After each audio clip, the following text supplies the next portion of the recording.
আমরা দুনিয়া থেকে যাওয়ার পরে দুনিয়ার জমিন থেকে যখন অন্ধকার কবরে চলে যাব, এই সন্তান আপনার জন্য আমার জন্য কি করতে পারবে? আমাদের একজন বুজুর্গ ছিলেন মালিক ইবনে দিনার রাহমাতুল্লাহি আলাইহি। মালিক ইবনে দিনার রাহমাতুল্লাহি আলাইহি তার একটা অভ্যাস ছিল, তার একটা নেক আমলের অভ্যাস ছিল।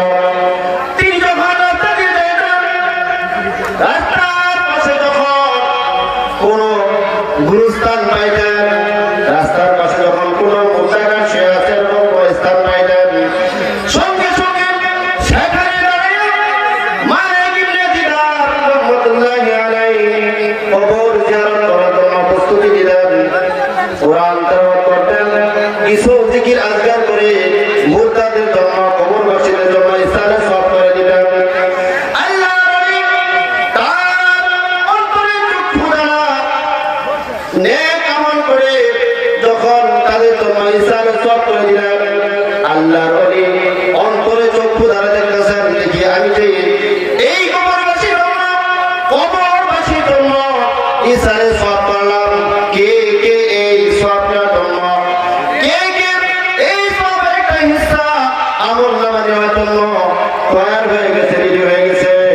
মালিক ইবনে দিনার রাহমাতুল্লাহি আলাইহি দেখতেছেন সমস্ত কবরবাসী, সমস্ত মুর্দাগান লাইনে ধরে এই যে ইসালের সওয়াবের একটা হিস্সা সকলকে দেওয়া হচ্ছে। এই ইসালের সওয়াবের নেক আমলের বিনিময়ে আল্লাহ রাব্বুল আলামিন তার কবরের আযাব মাফ করে দিবেন। সুবহানাল্লাহ।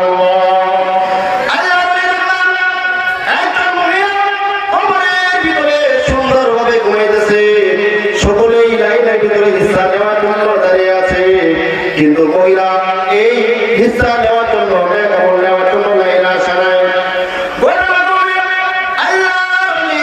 কিছুদিন পরে আবার ওই গুরুস্থানের ভিতরে অবস্থান করলেন, ইসলামের সওয়াব করার জন্য কোরআন তেলাওয়াত করলেন, জিকির আজকার করে এই যে কবরবাসীর জন্য কিছু নেক আমল বখশা দিলেন, ইসলামের সওয়াব করলেন। ওই দিকে কোরআন করলেন, আল্লাহর ওলি তার অন্তরে চক্ষু দেখতেছে, তার অন্তরের চক্ষু দ্বারা দেখতেছে ওই যে মহিলা গত কয়েকদিন আগে এই ইসলামের সওয়াব নেওয়ার জন্য এই যে নেক আমল, আমি যে নেক আমল করেছিলাম, এই নেক আমল নেওয়ার জন্য আসে না, সে ঘুমাইছিল। আজকে ঘটনাক্রমে ওই মহিলা লাইনের ভিতরে অপেক্ষা।